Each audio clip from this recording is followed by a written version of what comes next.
Hello there, this is Achilles drill. When nailing success gets simplified. You're really welcome to this session. It's going to be a lovely one. You just have to wait to the end, okay? And in this session I will take you through some embryology models and we'll treat some common steeplechase questions that are often asked. Stay tuned, alright? Let's move straight to the main thing of this lecture.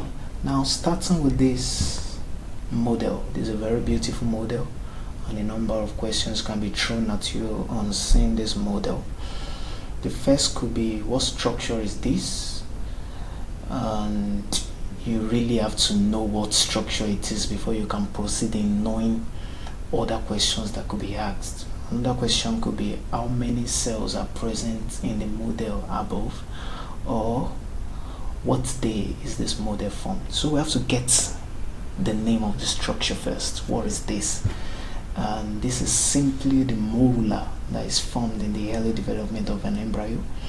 And I know you should be familiar with the early development of an embryo, from a fertilized egg to forming a two-cell embryo through the process of cleavage, that is multiplying the mitotic division of the fertilized egg. The zygote give rise to 2 cells, 2 cells give rise to 4, 4 give rise to 8, and then 8 finally gives rise to the morula. The morula is a ball of cells, about 16 cells to be precise.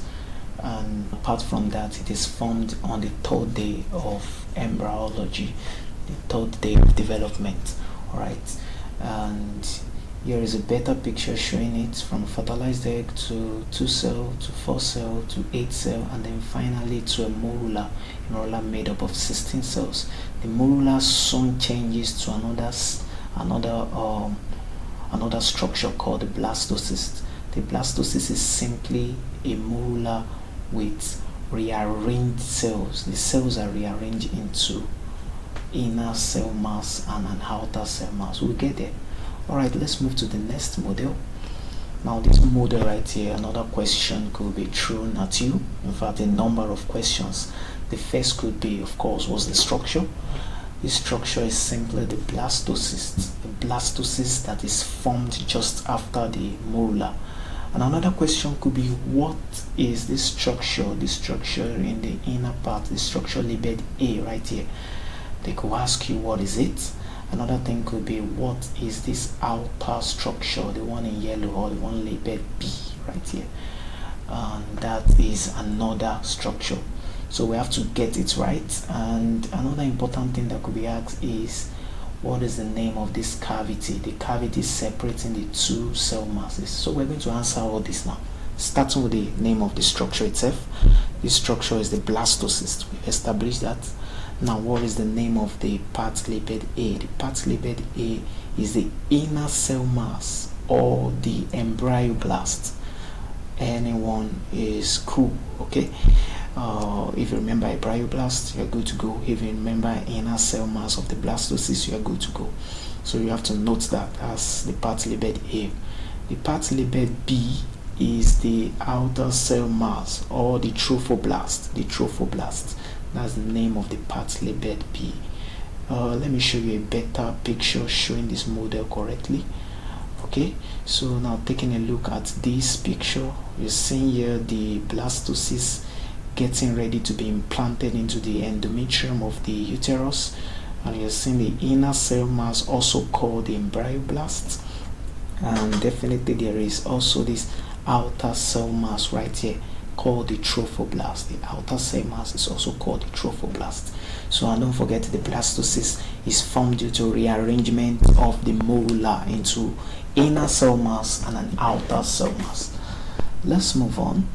Okay, now this is another picture of the blastocyst, and we've explained that right here we're having an inner cell mass, and then out here what we'll have is the trophoblast or the outer cell mass.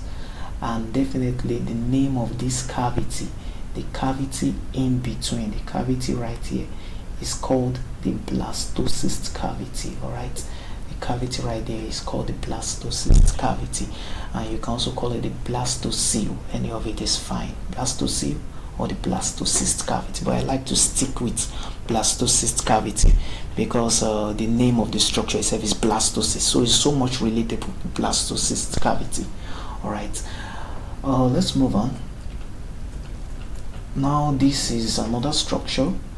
Well, this is still the blastocyst, but emphasis is being laid on the blastocyst cavity. That's the structure within here, the structure labeled A, that's the blastocyst cavity. So any part here can be pinned during steeplechase exam. It could be right here, the inner cell mass. It could even be the outer cell mass, which is the one lining the external part of the blastocyst itself. I want to believe we're fine with that. Okay, let's move on. Now, does this picture remind you of anything? Now, this is a very important model I want you to pay close attention to. A number of questions can be asked from this model, starting with the fact that they can ask you what structure it is, and this is a bilaminar embryo, an embryo made up of two germinal layers.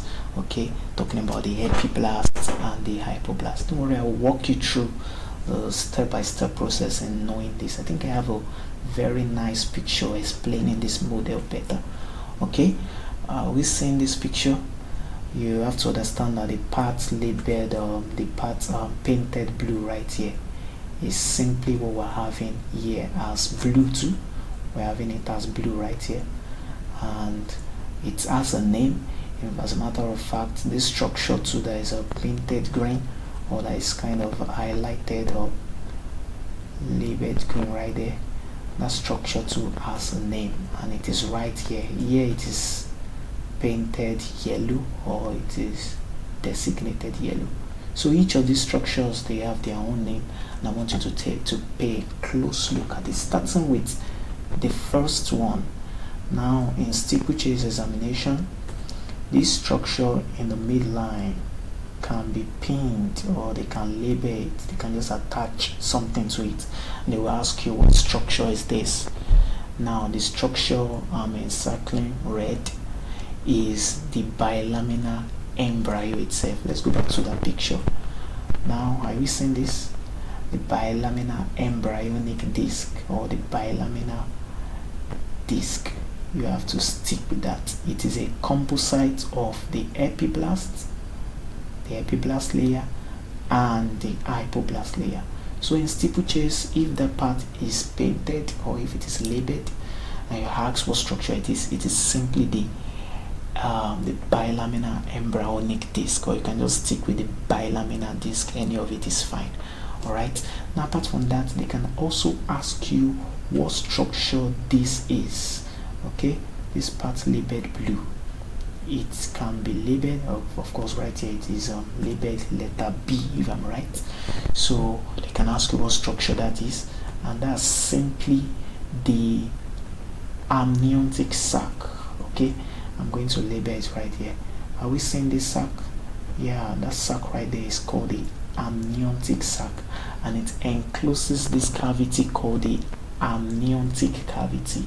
All right, so we're saying it, the sac itself is called the amniotic sac, and it encloses a cavity called the amniotic cavity, the amniotic sac cavity. Anyone is fine. All right, so I really want you to take good notes of that.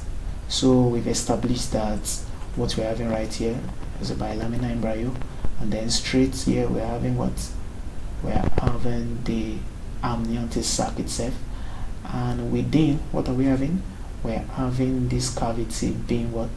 The amniotic sac cavity itself. So stick with all those and take good note of it. All right, let's move on. This other part too can be labeled. This part right here, the part I'm labeling green, it can be labeled in a steeplechase exam, and we ask you what structure that is, and we have it right here. The structure I labeled green in the model is called the yolk sac itself. Okay, and this yolk sac encloses a cavity called the yolk sac cavity, just as we have in the case of the amniotic sac enclosing the amniotic sac cavity. Right here we're having the yolk sac enclosing the yolk sac cavity. So take note of those. So any part right here can be labeled. And I also want to draw your attention to this part right here. Okay, this structure right here is called the connecting stalk of the bilaminar embryo. Right, I think I have a very nice picture showing that. Okay, so are we seeing the bilaminar embryo right there? And here is the connecting stalk. And finally, I want to bring your attention to this very large cavity up here. Okay, this very large cavity is called the extra embryonic coelom. All right, this large cavity I'm painting yellow, or I'm encircling yellow. The structure is called the extra embryonic coelom, and it's very important too. Let me show you a picture showing that. And here is a picture of the extra embryonic coelom. I was saying it right there. The cavity within the extra embryonic mesoderm. And it's right there. It's labeled here, extra embryonic coelom. Alright, moving on to our next model. Seeing this model, a number of questions can be thrown at you, some of which will be, what condition is this, or what condition is presenting in the embryo above? Alright, the condition is anencephaly to start with. Now another question that can be thrown at you is, what is the embryological reason for the condition? And the answer simply is failure of the anterior neuropore of the neural tube to close on the 25th day of development. I'll go over that again. The condition is anencephaly, and it arises due to failure of the anterior neuropore to close up on the 25th day. Here is another picture showing anencephaly, and alright, this is the condition. Parts of the brain does not develop. To the right here, what we're having is another condition. In this condition, there is failure of the posterior neuropore to close. This condition is called spina bifida. Alright, and here what we have is the posterior neuropore does not close on day 27. In anencephaly, the anterior neuropore does not close on day 25. Alright, let's move on to our next model. Okay, now taking a look at this model, what condition is this? Now this condition is sacrococcygeal teratoma. Okay, and they will ask you, what is the reason for the part labeled A? Sacrococcygeal teratoma is also an anomaly in embryology development, in which the baby is born with a tumor, and there is also an embryological reason for this. This is a better picture showing sacrococcygeal teratoma. The baby is born right there, and there is this very large tumor. Okay, and the embryological reason for this is the failure of the primitive streak to disappear. Alright, during the 3rd week of development, the primitive streak establishes the trilaminar embryo through the process of gastrulation, but the primitive streak is also expected to disappear.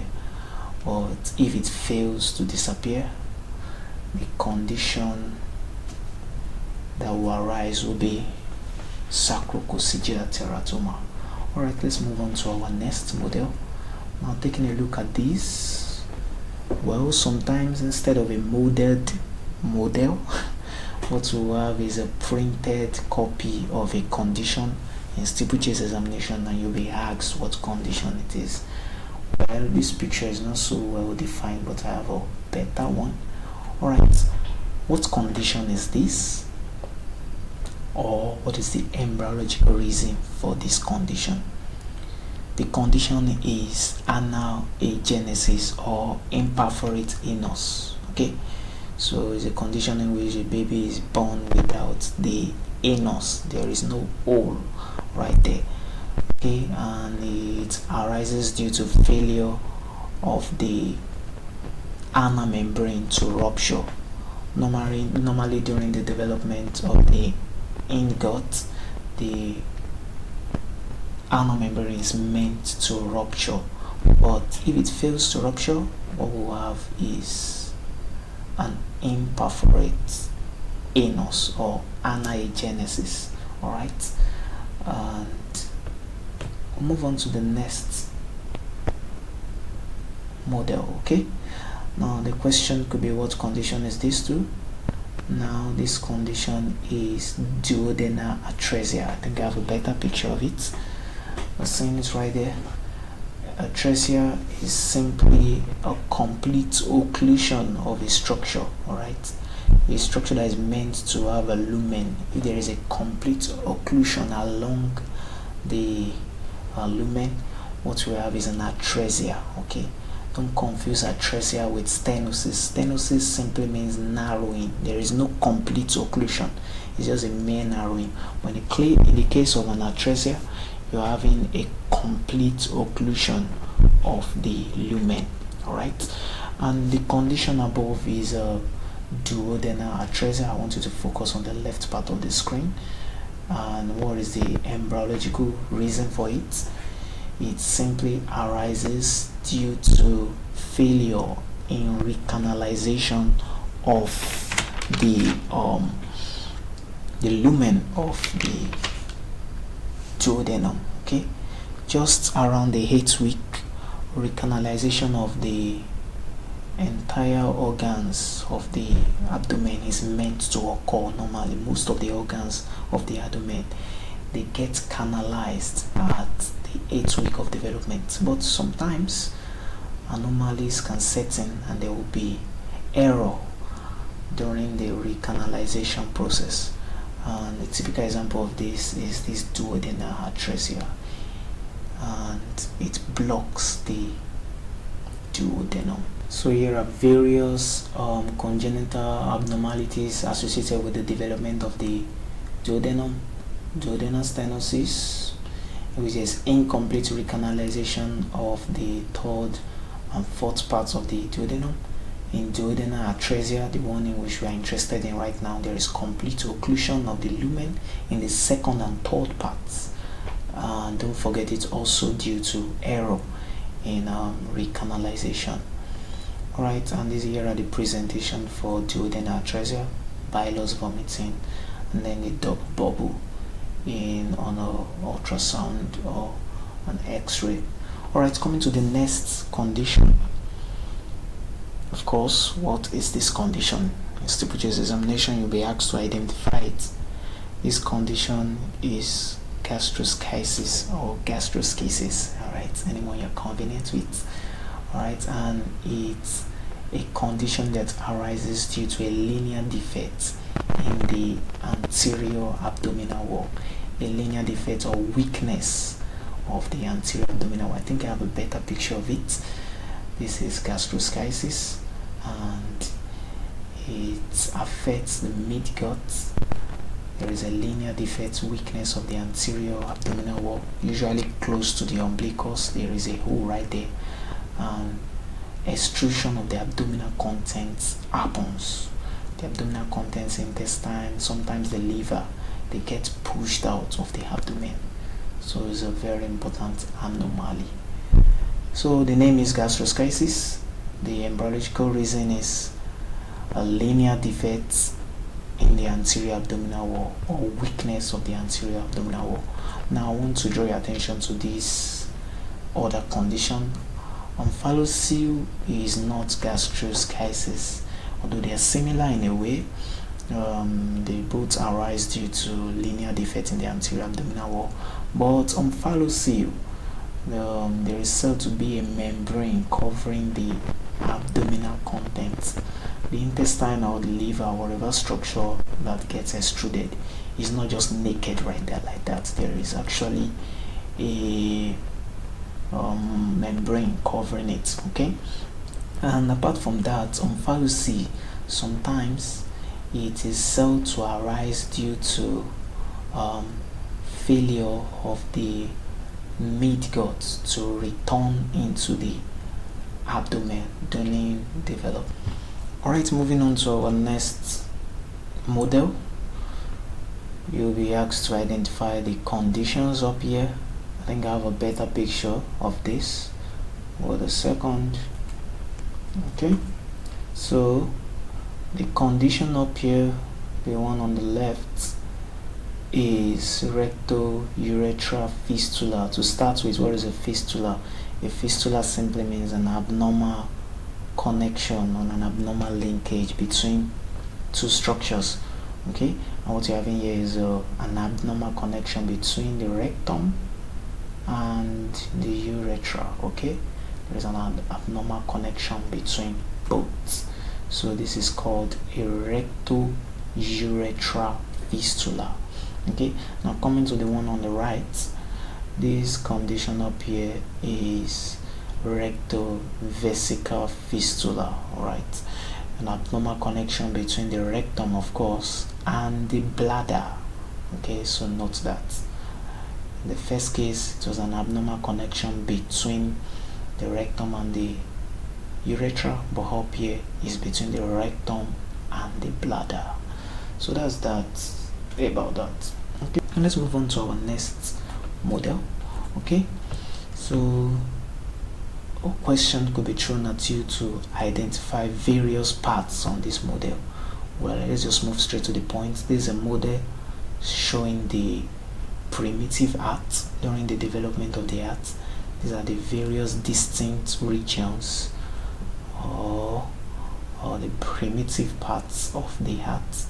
You have the truncus arteriosus right there, followed by the bulbus cordis, followed by the primitive ventricle, primitive atrium, and finally the sinus venosus. Okay, I think I have a better picture of that. Wait a second. Here is a better picture. The first is the truncus arteriosus, the next is the bulbus cordis, followed by the primitive ventricle, the primitive atrium, and lastly the sinus venosus. Now another important question that could be asked here is, what structure do this region give rise to? For example, the truncus arteriosus, what does it form? Well, just note it now. The truncus arteriosus gave rise to the pulmonary artery and the aorta. Okay, and you also have to understand that the bulbus cordis, it gives rise to the right ventricle. Okay, the primitive ventricle itself, it gives rise to the left ventricle.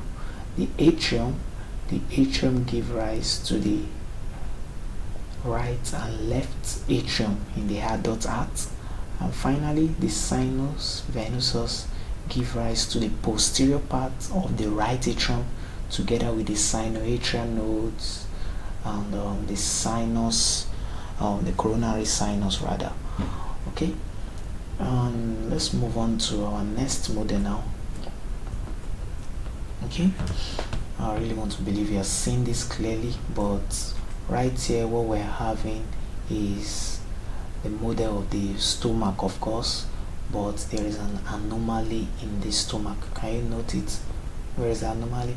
Of course, it's right here. We're having a stenosis in this part, a narrowing in the pylorus of the stomach. Okay, so I think I have a better picture. So coming down here, we can see the pyloric stenosis, a narrowing in the pylorus. So they could ask you what condition it is. Of course, pyloric stenosis, or what is the embryological basis for the condition. And the embryological basis is simply hypertrophy of the pyloric sphincter. Normally you expect stenosis to be due to an error in recanalization, but in the case of the pylorus is usually an hypertrophy. okay, an undue increase in size of the pyloric sphincter. You know, the pyloric sphincter is made up of muscles, so sometimes you can have an hypertrophy of those muscles, and what you have is pyloric stenosis in that case, and it is associated with this manifestation called projectile vomiting. The baby not only vomits, but the vomitors gets propelled, it gets forcefully propelled. Alright, let's move on to our next model. Okay, so up here is the same thing we just explained above in pyloric stenosis. They can ask you what is the embryological basis for this anomaly. Very simple. There is what? There is simply hypertrophy of the pyloric sphincter, and the condition is called pyloric stenosis. Alright, moving on to our next model. Now, does this model ring the bell?